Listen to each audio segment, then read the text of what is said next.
Hey guys, okay. Before we start today's session, I do want to I want to know where you guys are from. So I've been receiving all your messages and I can see we've got people from the Philippines, from Uganda. Wow, it's been a while since I've met someone from Uganda. Uh, we've got people from India, from Indonesia, Malaysia. Um, I'm just reading all your messages, right? So 2023 2023 is going to be a very exciting year for all of us. But before we get into 2023, we still have another 20 days, official 20 days left for 2022. Now, how many of you had a good 2022? Could you just say, I have had a very good 2022? All right, we've got people from Thailand as well. Wow, and Greece. Trinidad, all right, Trini to the bone, Derek.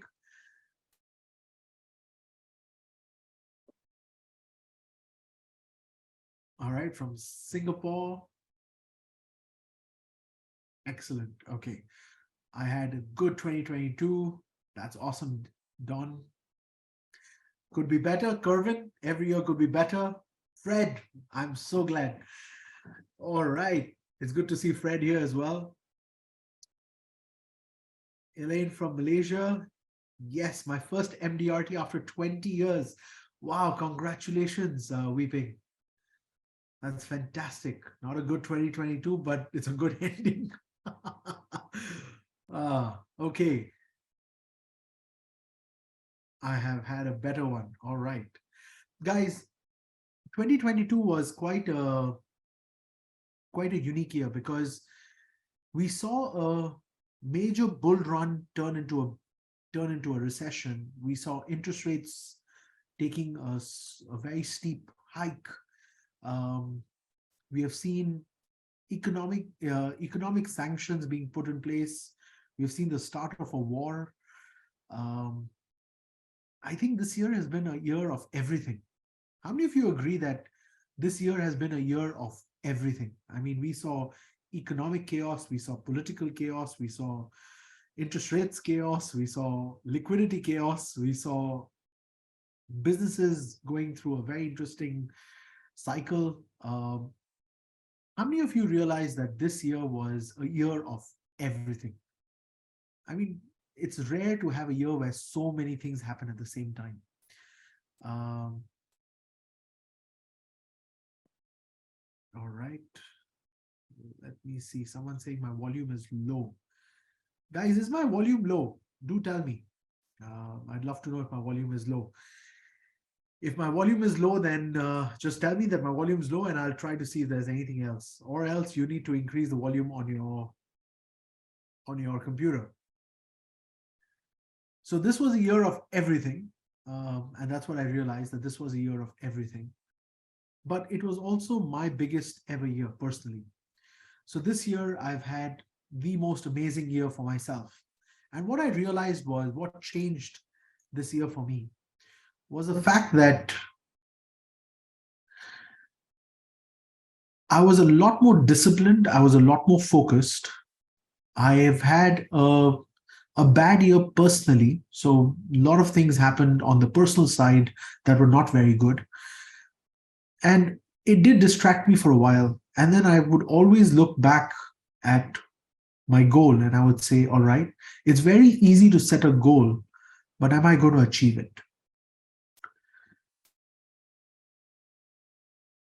Things didn't turn out the way I planned for this year. We had a lot of family bad newses that happened. A couple of our family members have passed away this year.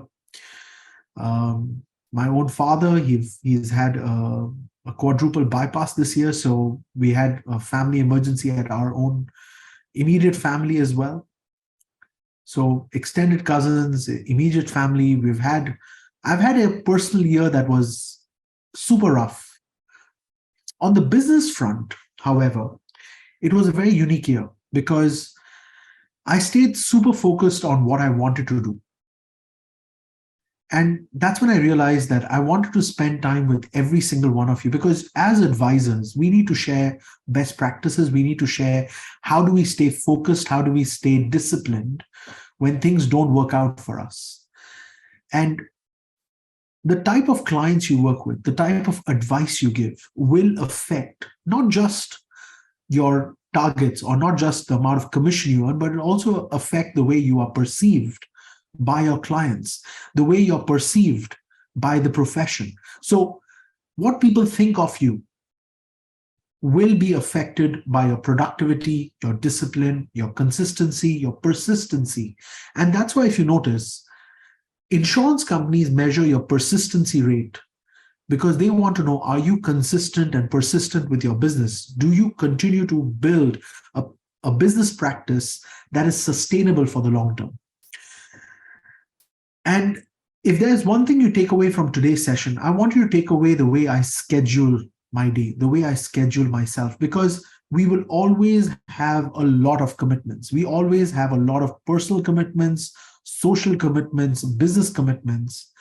And the question is, what do I prioritize? Where do I spend my time? Because we only have 24 hours in a day.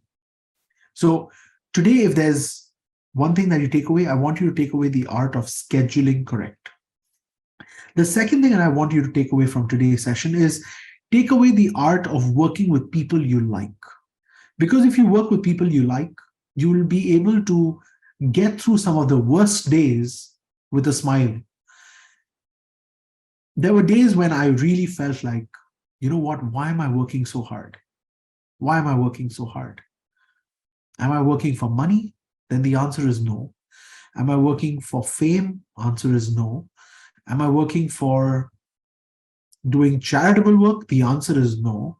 So I could do all of that even without working. So why do I work? And there were days when I kept thinking, why am I in this business? As long as you have a strong why, you will not leave this business. But the day your why becomes weak, or you cannot find a reason as to why you do what you do, you will find a reason to leave this business. So what I want you all to do today is I want you all to think about, how do you work with these families all around you? So we're going to break the market into 3 categories. And I love to break the market into multiple categories because every category has a different reason to work with us. We all have the same product. I think all of us need to agree on one thing, that we all have the same product. We all have the same life insurance product. We have critical illness products. We have got education planning products. We've got retirement planning products. And that's pretty much the product that we have. We only have 4 major products. And our market can be divided into 3 categories, right? So we've got the mass market, we've got the mass affluent market, and we have the high net worth market. So how many of you are working in the mass market? I would say these are usually families with an income of less than $15,000. So if you're working with clients whose income is less than $15,000 a month, I would call that the mass market clients. Then you have clients who have got the income of between $15,000 to about $100,000. They would come in what we call the mass affluent market. And then families where you're at least earning over $100,000 per month would come into the high net worth category, right? So that's where I would put that. I would try to draw the line of mass market, mass affluent, and high net worth.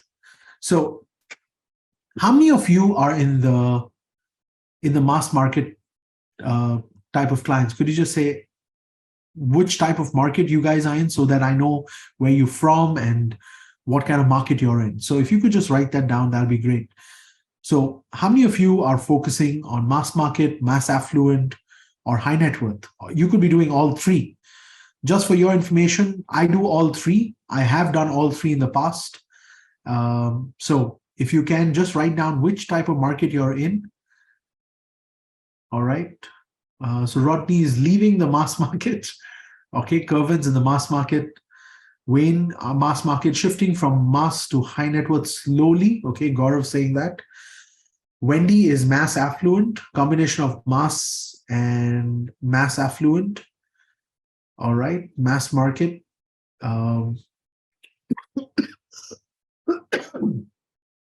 Sorry about that.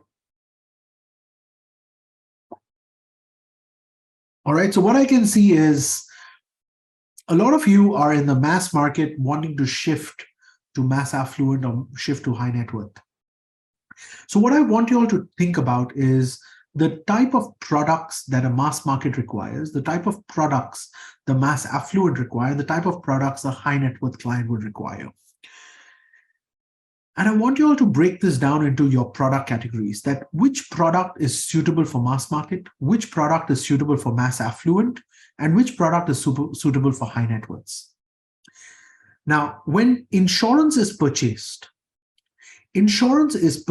as a tool for protection. So I want all of you all to think about this. Why do people buy insurance? Insurance is a tool for protection. So if you want to protect your family, you should buy insurance. If you want to protect your business, you should buy insurance. Always keep one thing in mind. The beneficiary is who you're trying to protect, not the insured. The insured is not the one you protect. The beneficiary is who you're trying to protect. Think about this.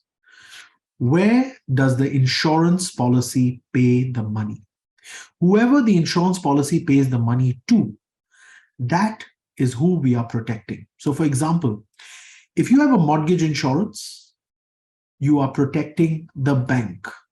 Because if something happened to you, the bank wants to get paid. So you're not protecting your family, you're actually protecting the bank. When you buy medical insurance, you're protecting the doctor. You're making sure that the doctor gets paid so that you get the treatment, but it's actually protecting the doctor. So I want you all to remember this. Whoever is the beneficiary of the policy is who you are protecting. And the day you understand this, it will change the way you position your products. So if the beneficiaries is your family, your children, your spouse, you're protecting your spouse, family, and children. If the beneficiary is a third party, your business, you're protecting the business. If the beneficiary is the hospital, then you're protecting the hospital. If the beneficiary is the bank, then you're protecting the bank. Please understand that. The other thing that I want you all to realize is there is only so much protection that a person will buy. Now, I don't want you to write this in the chat box, okay? I don't want you to write this amount or this number in the chat box. What I want you to do is take a piece of paper and pen, and I want every single one of you to just write down how much money would you like to leave for your children. Now, for those of you who don't have children, I want you to write down how much money you wish your parents had left for you. All right?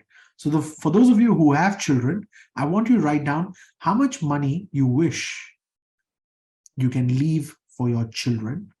And for those of you who don't have children, can you please write down how much money you wish your parents had left for you? Just write this down. I'm going to give you 30 seconds, but write this down.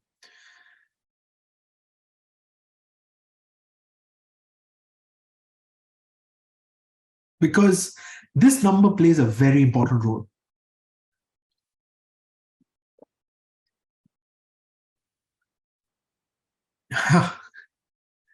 Charles, I wish they could leave us 1 trillion.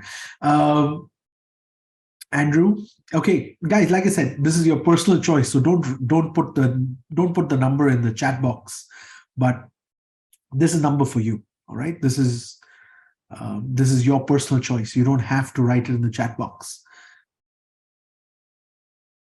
1 trillion pesos. Okay. All right. Now, I want all of you all to realize this, that whatever number you have written down, that is the maximum amount of insurance you will ever buy. The number you wrote down, that's the maximum amount of insurance that you will ever buy. So If you have that much in net worth, so let's say you're thinking, I want to give my children $10 million. And if you have $10 million net worth, you will never buy insurance because you think, I already have enough. So don't you hear clients telling you this objection, but Sanjay, I already have enough. What they're trying to say is, whatever I want to give my children, I already have that much money. That's pretty much what they're trying to tell you. So whatever number you write, it doesn't matter. That's the maximum amount of insurance you will buy. And that's what I want you all to realize. All your clients also have this psychological number of how much money they want to give their children. And once they hit that psychological number,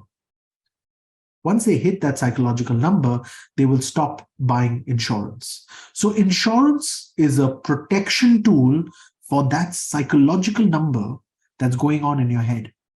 That if I give my kids 5 million, 10 million, 20 million, 25 million, even 100 million, that's pretty much where you draw the line.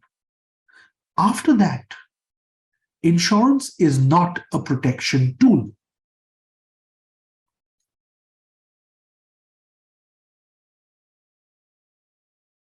I want you all to think about this, that once you hit that psychological number, insurance is not a protection tool. Insurance now becomes a conversation about investment. And then they start comparing insurance to property. They will start comparing insurance to their business. They will start comparing insurance to fixed deposits. They will start comparing insurance to equity markets. They will start comparing insurance to, I don't know, gold. So they will start comparing insurance to other asset classes. So insurance goes from being a tool of protection to a tool of investment. And now the question is, why do people buy insurance? So I want all of you all to think about this. Why do people buy insurance?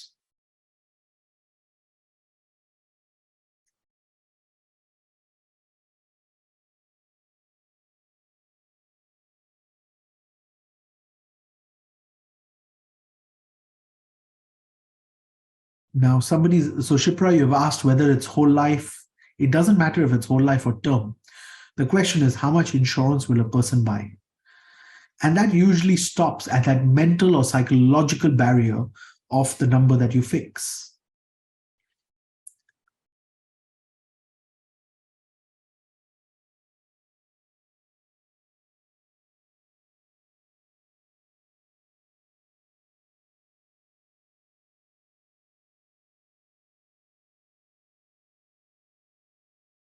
All right. For protection and retirement, for transferring risk, so that we'll protect your income. For protection investments, some of my clients have wanted, they want cash benefit, guaranteed cash benefits, wealth accumulation, cover the risk you're exposed to. And I want you all to realize this.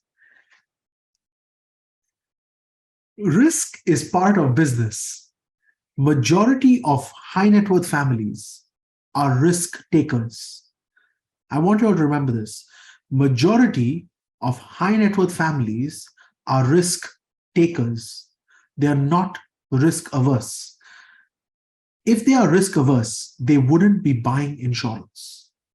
They would actually be they are actually risk takers. Now, because they are risk takers, that's how they became high net worth. Think about it. Now, do risk takers like insurance? People who like risk don't like insurance. Think about it. People who like risk don't like insurance.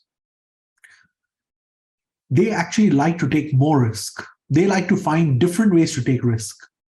And insurance is a product that stops them from taking risk.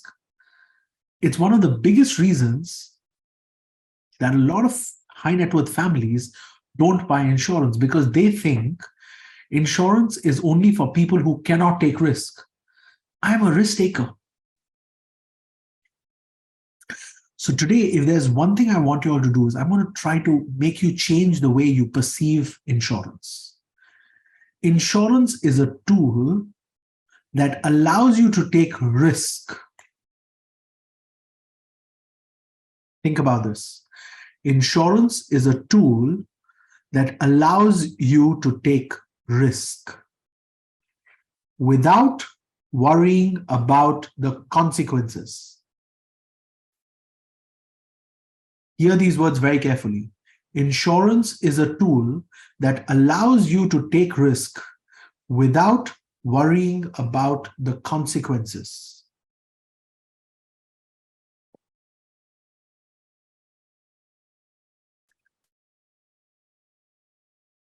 If you understand these words, you will understand that every single family in the world, especially those who like to take risk, will buy more insurance.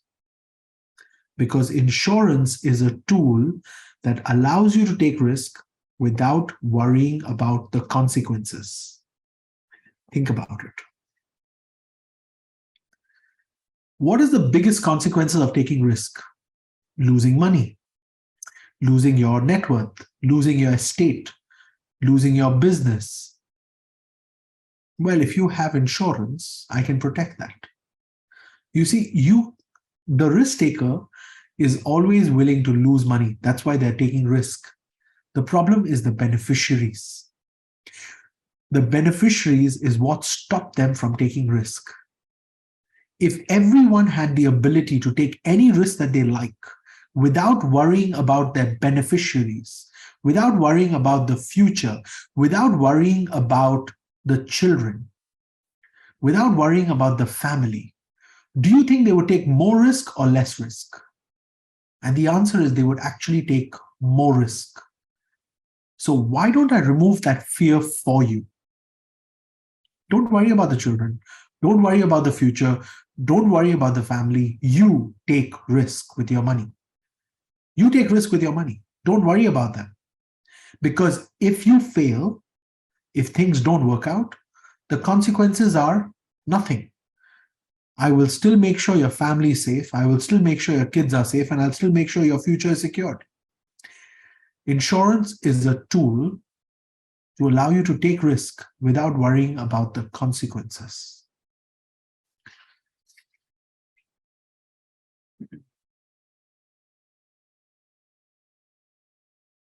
And people don't realize that. So when I sit down with high net worth families, we don't talk about buy life insurance to protect your income, buy life insurance to protect your business, buy life insurance to protect your family and kids. We don't talk about that. I actually tell them, what if I allow you to take risk without any losses? Would you like that? You take your risk. I'm not here to tell you don't take risk. On the contrary, please take risk. You made money because you took risk. Nobody became rich without taking risk. That's the truth. No risk, no return. We know that. Insurance is not a product that gives you high return. Actually, insurance is a product that doesn't give you much return. I'm being very open about that. Insurance as a product was not designed for rate of return. Insurance as a product was designed to protect from consequences of taking risk. That's it. You need to take risk to become rich. You cannot become rich with a 4-5% return. You can only become rich with a 20, 30, 40% return. That's how you become rich, where you expect to get that 20, 30, 40%. And whenever you need liquidity, see, there are times in life when you need liquidity. When do you need liquidity? Number one, you need liquidity when you fall sick. You need cash to make sure you've got a great treatment. You don't have to worry about the business. You don't have to worry about your family. You need instant money. Liquidity, you need then. You need liquidity when your kids are going to school. You don't want to compromise on their education. So you need liquidity for that. You need liquidity at a certain age. You will get to a physical age when you will say, you know what, I'm done. I don't want to work hard anymore. I don't want to worry about the markets. I don't want to worry about anything in life. You will come to that particular age when you say, I don't care about the world. I just want to do what I feel like doing. You will come to that physical age. And that physical age is when you want to retire. Now, that could be at 35, that could be at 40, that could be at 45, that could be at 75. It doesn't matter. It could be at a different age. You see, we live in this generation that talks about YOLO, but they don't plan for YOLO. You only live once, right? They keep saying that, Sanjay, you only live once. That's right. That's exactly what my job is. I make sure that you have a YOLO lifestyle so that you don't have to worry about the future. That's my job. I just make sure your YOLO lifestyle doesn't affect your future. That's it. Please live YOLO. Yes, you're right. It's only once. Enjoy it. I'm okay with that. However, my job is to make sure that the consequences don't get carried forward. That's it. So it's your choice of words that affect your sales volume. It's your choice of words that affect your sales volume. How many of you agree that we should have an emergency fund? How many of you agree that we should have an emergency fund?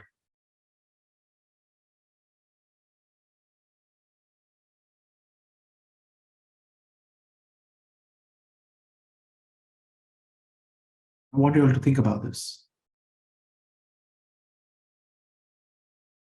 Okay.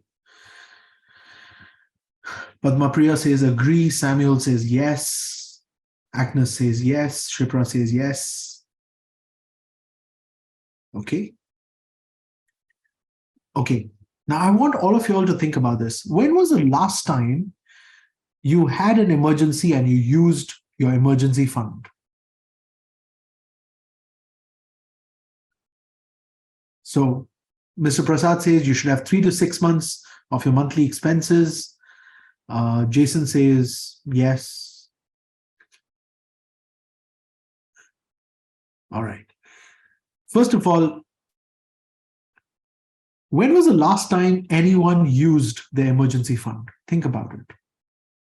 You see, when you put money into an emergency fund, a lot of people know for a fact that they haven't had any major emergency for which they need the money. So whenever they keep money into an emergency fund, they're always thinking, what's the rate of return that I can get on this emergency fund? What's the highest rate of return I can get on my emergency fund? And the truth is, we actually never use our emergency fund. We get irritated because that money is just lying idle. And we just keep checking, oh my God, I'm only getting 1%, 2%, 3%, 4%, 5% interest on my money. And you're like, can I get more? Can I do some investment with it? Let me buy a property. Probably that's better. And they are now considering all the money that they've kept in an emergency fund, that why do I need to keep it as cash? So a lot of people end up buying properties. And then they say that this property is my emergency fund. When I need money, I will sell this property. When my kids go to college, I'll sell this property. When I retire, I will sell this property. And they keep saying the words, I will sell it. Because they're trying to figure out, how do I keep my money in such a way that it's growing, because it's only kept for emergency. And I haven't seen an emergency. And the truth is, emergencies are very, very rare. Emergencies are very, very, very rare. So people don't like to plan for emergencies. But people love to plan for their dreams. Think about it. Nobody enjoys planning for emergencies, but everyone enjoys planning for their dreams. Do you want your business to grow by 20%? Do you want your business to grow by 100%? If a new opportunity comes up, do you want to be able to get that opportunity and not feel that you missed out on an opportunity? So instead of creating an emergency fund, why don't we create a growth fund? Let's create a growth fund. This fund will be used for any crazy opportunity that comes along your way. So we're going to remove some of your money today from your profits, from your business. We're going to start removing money, and we're going to create this fund called the growth fund. And every year, after 5, 6, 7, 8 years, this growth fund will give you money to Put it into something that is absolutely crazy. After 5 years, after 6 years, after 10 years, whenever, it doesn't matter. This growth fund will start giving you a amount of money every year, which I want you to invest into the craziest idea that knocks on your door. Because that idea will 100x your money, 10x your money, 20x your money. Earning 4-5% is not the goal in life. Earning 200, 300,000, 2,000% is what our goal should be. As long as you're not paying with your capital, you're playing with the income from your capital, it doesn't matter. As long as you're not playing with your capital, you're playing with the income from your capital, it does not matter. Because if you spend this year's income, it will only affect this year. But if you spend your capital, it will affect every year for the rest of your life. So instead of keeping money into an emergency fund, put money into a growth fund. And every year, I'll give you money to try out the craziest idea that knocks on your door. And now you sit down with different business owners, you sit down with different professionals and say, I have this extra $10,000. I have this extra $5,000. I've got this extra $50,000, $100,000, how much ever income you get from this growth fund. I've got this extra $10,000. I want to do something crazy with it. And they will give you some absolutely crazy ideas, which will probably 10x, 20x, 30x your money. Think about this as a simple idea. So I tell my clients, I'm like, you don't need an emergency fund because what do you want? You have never had emergencies. But what you do need is a growth fund. This growth fund ensures that you can try something crazy with that money.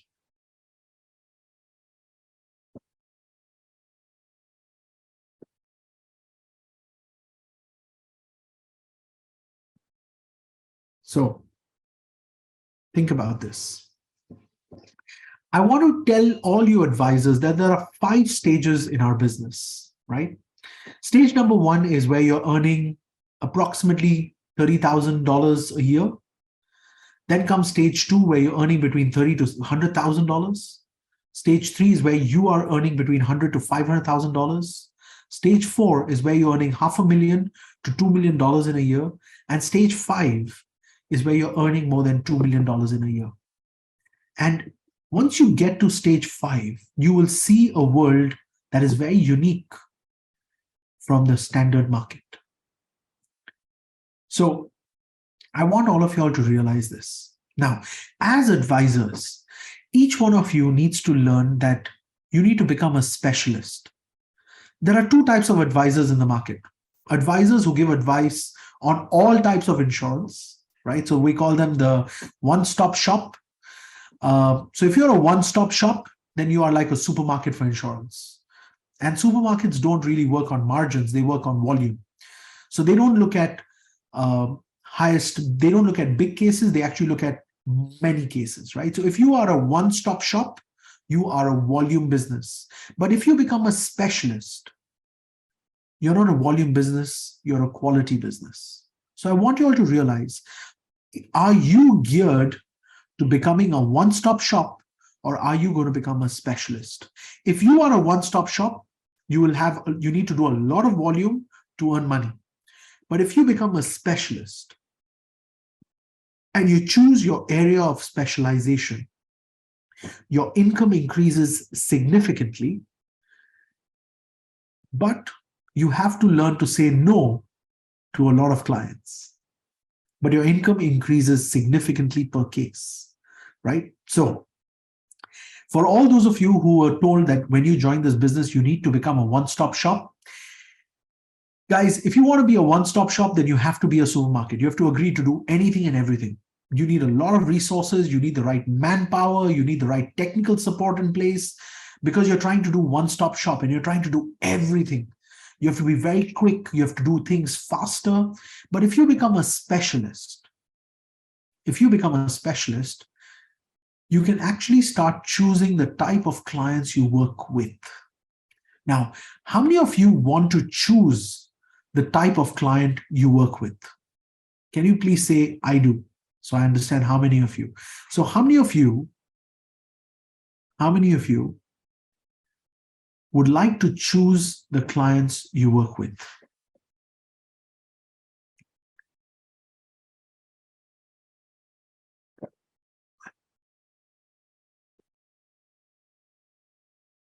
Okay. All right. So for all those of you who are writing, I do, let me tell you the 4 specializations that you can choose in our profession. These are the 4, I would say, the 4 specializations that I personally have identified in our business, because I've done all 4. And I have changed my specialization over the years, right? So when I started this business, I started with risk management. After risk management, I went into corporate financial planning. After corporate financial planning, I enjoyed doing asset management. And after asset management, I then went on to what we call family office management. So there are 4 specializations. Write these 4 down. Risk management, which is your first level in this business. Risk management is a great way to start in this business. Number 2 is corporate financial planning. For those of you who love to sit down with multinational corporations or medium-sized companies which have at least 100 plus employees, love to do employee benefits, etc. That's level 2 in our business, which is corporate financial planning. Level 3 is when you go into what we call asset management.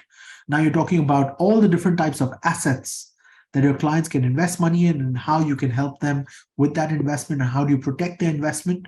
So that's number 3, which is asset management, because asset management can also go all the way up to sovereign asset management. So you can start with what we call the lowest level in asset management, which could be just properties, businesses, etc., going all the way to private equities, venture capitalists, angel investing. Those are all asset management structures. And you could learn that as a specialization. And I did asset management for a very long time. But once you have reached asset management, the next level, and this is level 4, is family office management. It's about going into these specializations. Now, each of these specializations is where you can earn a lot of money, but you have to agree to say no to a lot of clients, because you will need to say no. Specializations, I'll give you a simple example. This is your head, right? When you look at your head, there's a doctor for the brain, there's a doctor for your eyes, there's a doctor for your nose, you have dentists for your teeth, you have a different doctor for your throat. Just on the head, there are different specializations. So there's a doctor for your heart, there's a doctor for your kidneys, there's a doctor for your liver, there's a doctor for your bones, there's a doctor for blood, there's a doctor for your muscles. There are doctors for every different part of your body because they are specialists. And then you have a GP, a general practitioner, someone who can look at everything in your body.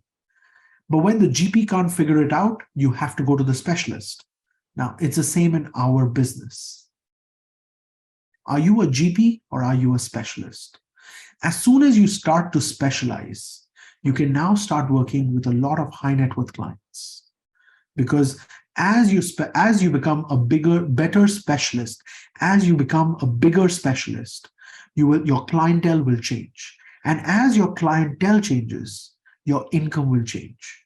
And therefore, 4 specializations that I need you all to think about: risk management, corporate financial planning, asset management, and family office management.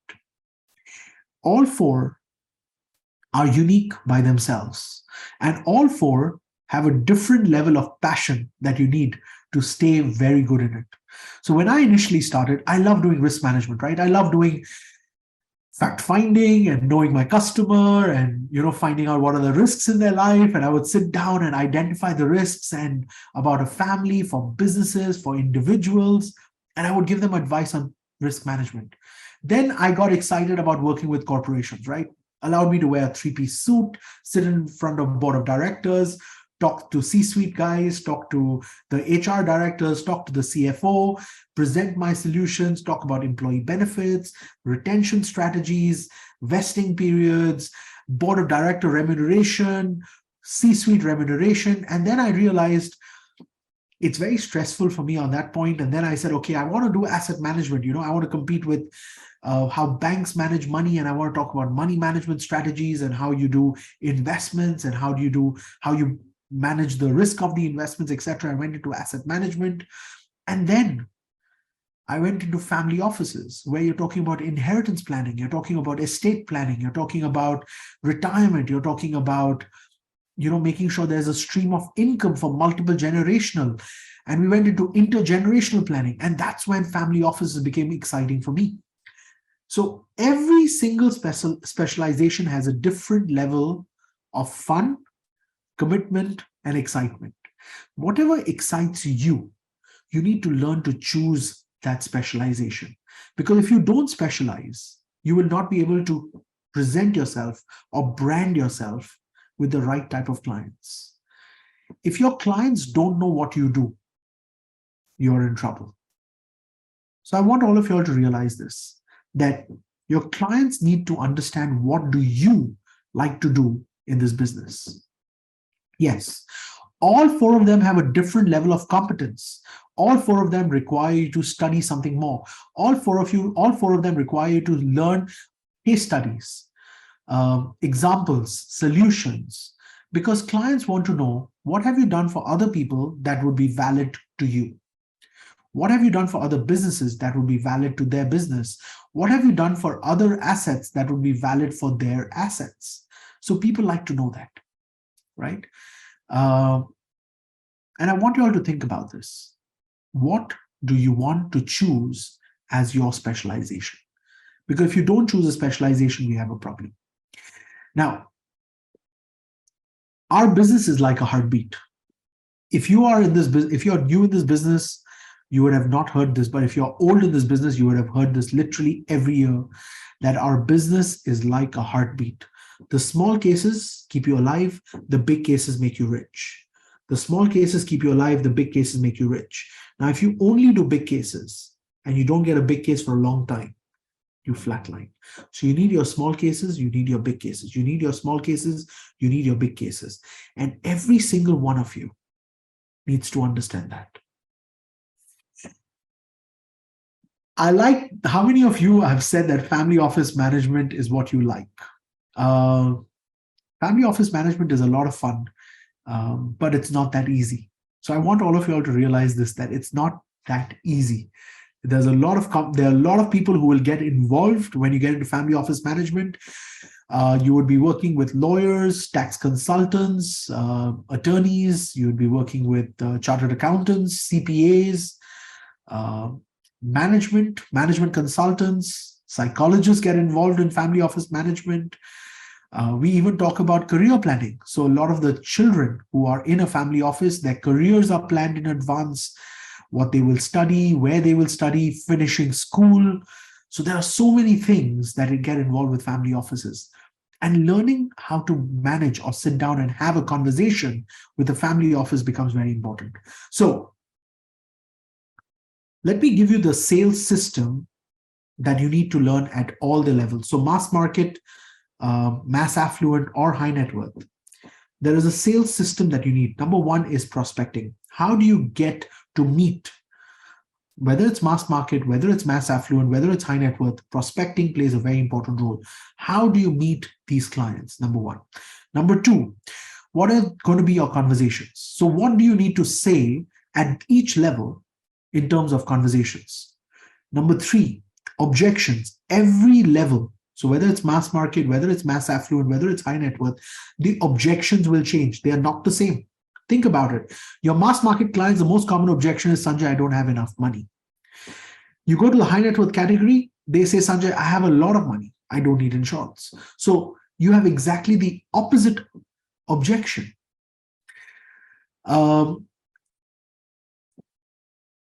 Objections change at every level, right? So you need to understand how to handle objections. Number three, closing strategies. When it comes to mass market, it's about speed of closing, right? So you want to do it very quickly. You want to do it as soon as possible, move on to your next client, because a lot of the mass market are transactional. They're not as much as relationship based. They are very transactional. They will negotiate on premiums. They will negotiate on, they're talking about comparisons. So they will do a lot of comparison. Oh, Sanjay, should I buy from here? Should I buy from there? Why not this product? Why not that product? So when you're working in the mass market, there's a lot of comparison that goes on. So you have to learn to close them faster because they otherwise will take very long to make decisions. However, when you get to the high net worth category, you cannot be pushy. You have to learn to allow the client to agree or come to the solution or come to the point where they say this is the right product for me, or this is the right solution for me, or this is the right strategy for me. Till your clients don't say those words, it's very difficult to close them because you're talking very large numbers. You're talking about 5, 10, 15, 20, 30, $100 million in premium. Guys, I just did a presentation last week with this family, $300 million. Their net worth was about $300 million. And we were doing their inheritance and tax planning for the family. And we were talking about how they would invest this money, which business they would put it in, et cetera, et cetera. And we ended up having a 5-hour conversation because the client was not alone. His banker was in the meeting, his CFO was in the meeting, his lawyer was in the meeting, his office CEO was in the meeting, and they were all in that meeting. And they were asking me to do a presentation. So this was a family business who has approximately $300 million in net worth. And the conversation that I had with them was, now, most people that they've ever met have always opened up their laptop, got out their iPad, and they've started doing a presentation. So they would project a presentation, a PowerPoint presentation in front of the client and say, this is the structures we make, et cetera, et cetera. And I was probably the only guy that they have ever met who actually took a pen and paper. They have a whiteboard in their office. I took the pen on the whiteboard and I started teaching them about family office management. And I said, this is the structure that you should build. These are your concerns. These are things that you should be worried about. These are things you should not be worried about. I removed, everyone told them they need to build an emergency fund. I actually said, you never need an emergency fund. Stop wasting your money. But what you do need is you need a growth fund. So we talked about growth fund. We talked about their children, whether they should inherit their assets or whether they should inherit the income from the assets. When do they sell the asset? When do they not sell the assets? How do they exit from investments? How do they enter into investments? Most business owners do not have an exit strategy because the first question in their brain is, why do I need to exit a business that is always making money? Guys, truthfully, why do I need to exit a business that is always making money? We have a great business, Sanjay. We have got a great system in place. We've got the right team in place. Why do we need to think about exit? It was a great question. Why do we need to think about exit? If my children don't want to enter the business, that's okay. We have a management team in place. My kids can continue to be shareholders. My kids can continue to be board of directors. Why do they need to run this business? They could just be shareholders. So I want you all to think about this. Do you have the right system to be able to stay sustainable and relevant in this business? The right prospecting system, the right conversation system, the right objection handling system, and the right closing system. If you don't have these in place, there's going to be a problem for you in this business. So if you truly want to become top advisors, you want to become sustainable, you want to build the right structure for yourself, you need these 5 systems: prospecting, conversations, objection handling, and closing strategies. You need these 4 strategies. Guys, let's take a quick 15-minute break.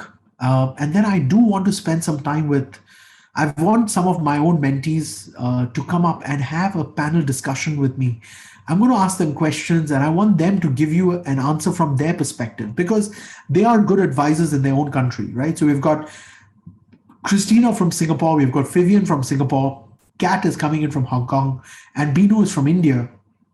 And all 4 of them will be sharing their strategy and how they became top advisors in their market. And what are they doing different from the other advisors in the market? So we're going to have that Q&A. By the way, if you have any questions, please put your questions also into the chat box. My team will be collecting those questions and I'll be answering those questions once we have finished the panel discussion. So let's take a quick 15-minute break. A 10-minute break, and then we'll come back. Take care, guys. God bless.